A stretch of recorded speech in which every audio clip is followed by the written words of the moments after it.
Hey y'all, Brandy here. Happy Easter. So just got out of the shower. I'm going to run a dry through my hair, and I wanted to show you guys the easiest cookie recipe ever of all time with an oatmeal base. And you know, sometimes oatmeal raisin cookies are hit and miss, and you can use any add-ins that you want. But I have fallen in love with the simple oatmeal raisin cookie. So I'm going to show you how I do it, and it's fantastic. Catch you guys here in a little bit. Alrighty, you guys, so I wanted to show you the easiest cookie recipe. You can add whatever add-ins you want to the base recipe. You could add dried fruit, dried cranberries. I'm using raisins today for oatmeal raisin cookies. You could use chocolate chips, dried cherries, apricots, any of that. But it is so easy, and it is absolutely delicious. There's no molasses. It's a pantry recipe. You probably have everything that you need, and you don't need a lot of eggs. So first, we're going to take a half a stick of butter, because it calls for a whole stick of butter. It's a half cup of butter, and that means one entire stick, if we can get it in there. And there's a reason that I'm using both. Some people will use all butter. I'm using butter and butter flavored shortening. 1/4 a cup of butter flavored shortening in with your half cup of butter. And I don't know why it asks us to mix this together at first, but it does. So we're going to mix that quickly because you're going to be creaming your wet ingredients together. However, the reason we're using the shortening and the butter is because we want our cookies to spread, but we don't want them to be thin, like liquidy on the sheet pan. We want them to have a little bit of height. I thought that you got that from the baking soda and baking powder, but it's actually from the fat that you use. So butter and shortening. And that gives you the thickness of a cookie, and it also allows it to spread, and look like a cookie. So once you have your butter and shortening mixture done, you want to pour it. I have my mama filming. Coming over here, Mom. Look at the bowl.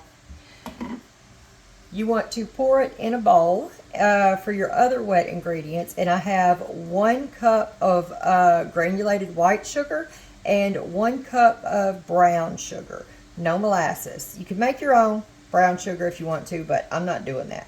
So we're going to add our butter and shortening mixture to the bowl. I've got Mama playing cameraman today, you guys, so you don't have to just deal with looking at the food. You get to see my pretty face.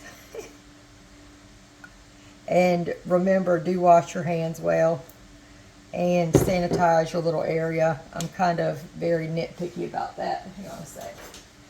All right. So once you have that done and you have your sugars in your bowl, you are going to want to set all of your trash aside. And we're going to add our vanilla. Now, I use your regular natural vanilla flavoring, and then I also use a Mexican vanilla.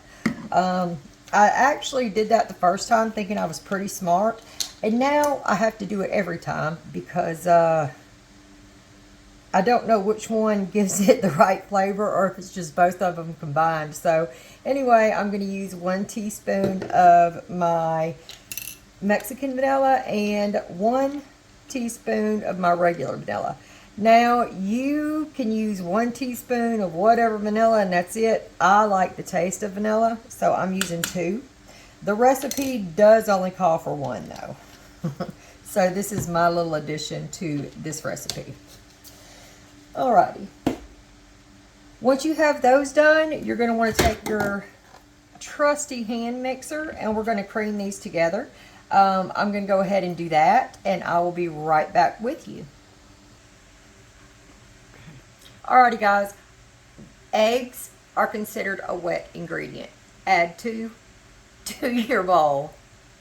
I forgot. So we're just going to add these right quick, and then we're going to get right back to it. Alright, let me turn it off, Ma. Alright, so this is what you're looking for. It's just creamy in the bowl, goodness. And now we want to put our dry ingredients together. In my bowl here, I have, I believe it's 1 3/4 cup of flour. And to that, we're going to add 2 3/4 cup of oats. These are just your typical oats, rolled oats. I don't think there's any, I mean, I don't use any typical or any special kind or anything. This is just what I have. But we're going to go ahead and add 2. It's a lot of oats. But this does make 24 big cookies. And you guys will see that. So it's great for events, potlucks, school events, anything like that. And it doesn't cost you an arm and a leg. So I think that's what I like best of all. In here, I have a mixture of, let me check my recipe so I don't tell you guys wrong. I have 1 teaspoon of cinnamon, a 1/2 teaspoon of ginger, 1/8 teaspoon of teaspoons of nutmeg, a 1/2 teaspoon of salt, and 1 teaspoon of baking powder, 1 teaspoon of baking soda. I believe that's it. So we have all of that in this little bowl. And that's what we're going to spice our cookies with, or season our cookies with. And I like to, you don't have to, it doesn't tell you to, but I kind of like to get, let me grab we'll grab a little spoon here. I like to get a spoon and I just kind of like to mix everything together, which you're going to mix it when you add your dry ingredients to your wet ingredients, but I feel like this kind of gets everything incorporated a little bit better. And I didn't sift my flour or whisk my flour or anything like that. Not for this recipe. If it makes you feel better, do it. But I didn't. Alright. Once you've got your dry ingredients all mixed up the way that you like it, or, till you really can't see, I kind of go by the cinnamon. Once my cinnamon has been incorporated pretty well, like this, and I don't see any big patches or clumps, kind of like that one, that's when I add. But do whatever you feel comfortable with. So we're going to take our creamed ingredients here, and to that, we are going to start adding our dry ingredients. I do this in thirds.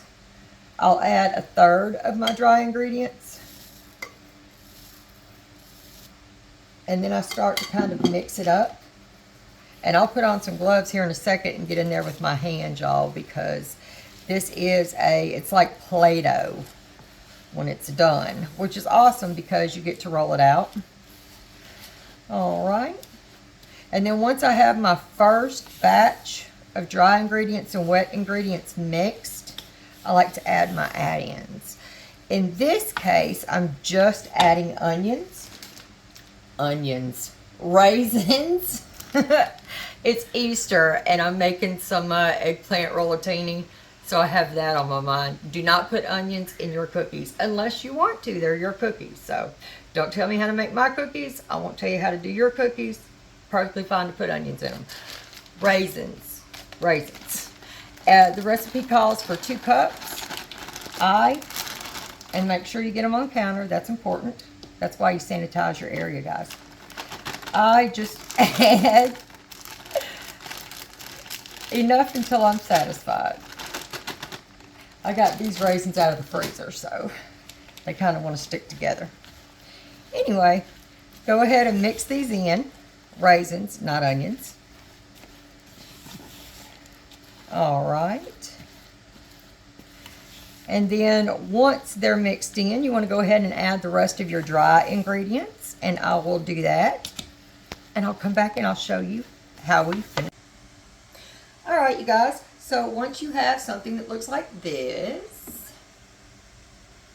there we go. It's all clumped together and ooey and gooey. It's not very crumbly at all. Now that's pretty good. I want to show you, I'm going to add, I don't need it particularly, but I want to show you guys.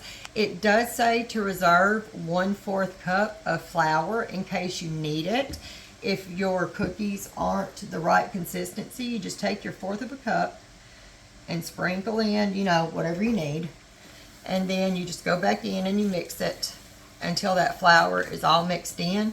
I don't think that I need it. You don't want your cookie batter, or cookie dough rather, so dry that you don't get that stick. So yeah, but anyway, you just, if you need that 1/4 of a cup because your batter's too wet, please feel free to add it. Go ahead and put it in. Like I said, we're not going to. So once you have that done, you want to parchment your baking pans like we did right here, and take your cookie dough batter, or cookie dough rather. You can make these as big or as small as you want. I tend to like mine about golf ball size maybe. And you want to roll them like you're rolling meatballs. See, check that out. Just like a meatball. That's a little big, but it's okay, it's Easter. Roll it like you're doing meatballs and sit it on your parchment. Now each one of these pans, and I don't know the size. Mom, you know the size of these pans? Yeah, we don't know. We don't know the size of the baking pans, but these, they're typical size pans, cookie sheets. And they'll hold about 6 of these done this way. Is it 6, 3, 9? I'm sorry, 9. But you want to add them to your pan. And then once they're on the pan, let me go ahead and show you with the ones that I have here. Ooh, those got really big, didn't they? You're going to want to put them in a 350 degree oven. See, if they get a little bit bigger, it's okay to take some off. Okay. And what you're going to want to do is come over here. I don't know, is this in the way? Mine, you guys' way? To your cookies, and you want to just press them down till they're about a 1/2 inch thick. And I just kind of like to go around the edges of mine and make sure that they stay rounded. And remember, they will spread a little bit, not a lot, but they do spread. And so you kind of want to leave a little bit of space in between them. So that should be good right there. We have family coming. I want to give them some cookies to take home in a treat bag. So I'm going to go ahead and make them that size. But like I said, originally they make 24 big cookies. We'll see what we get out of this batch and I'll let you know. So let me finish this up and we'll be back. A watched oven never beeps, you guys. It's that last 5 degrees. I've got my cookies. Patience is a virtue I do not yet possess. And this is driving me. Come on, 350. Come on, 350. We'll be back. Yes, there we go. Okay, we have reached 350. When you hit 350, you want to open this bad boy up. Take our cookies. Put them in there and do not burn yourself. Usually I have them 6 to a sheet, y'all. I'm making them a little bit smaller, so I'll put 9. We'll see what we get.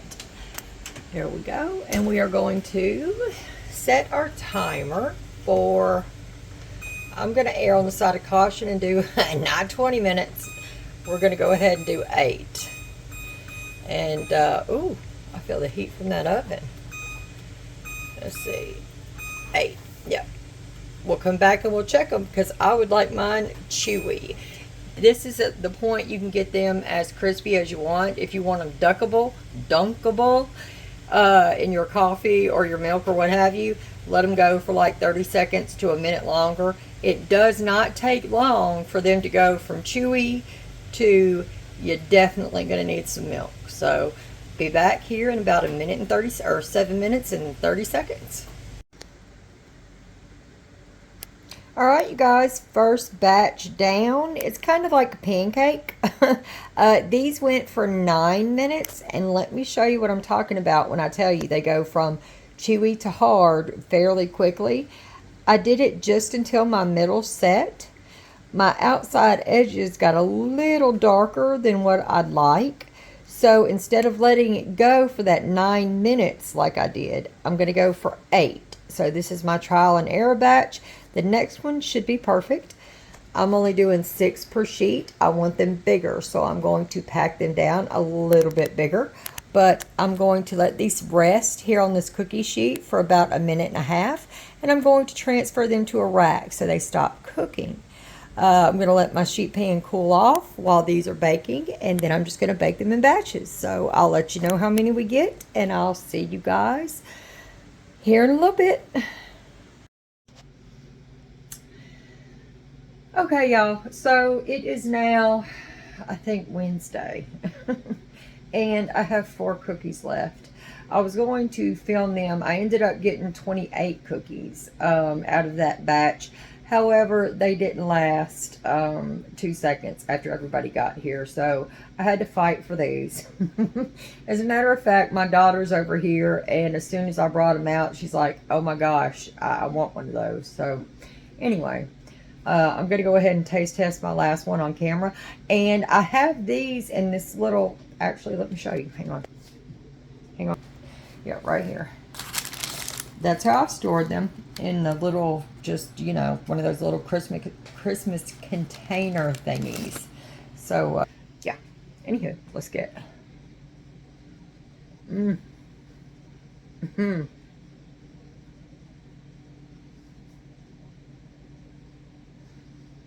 They are so good.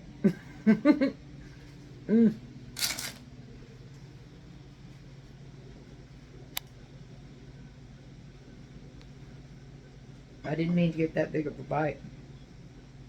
They're still chewy and moist. There's a little hint of saltiness, even from that half a teaspoon of salt in there. The raisins are sweet. They're amazing. They're really good. They're definitely better than store-bought. What do you think, Caitlin? They're delicious. Yeah, there you go. So, anywho, hope you guys enjoyed it. If you did, please like and subscribe. If you know somebody else that happened to get some value out of it, please share. And other than that, I will see you guys here in a little bit. I think the next video we're going to be in the garden. So, yeah. Talk to y'all later.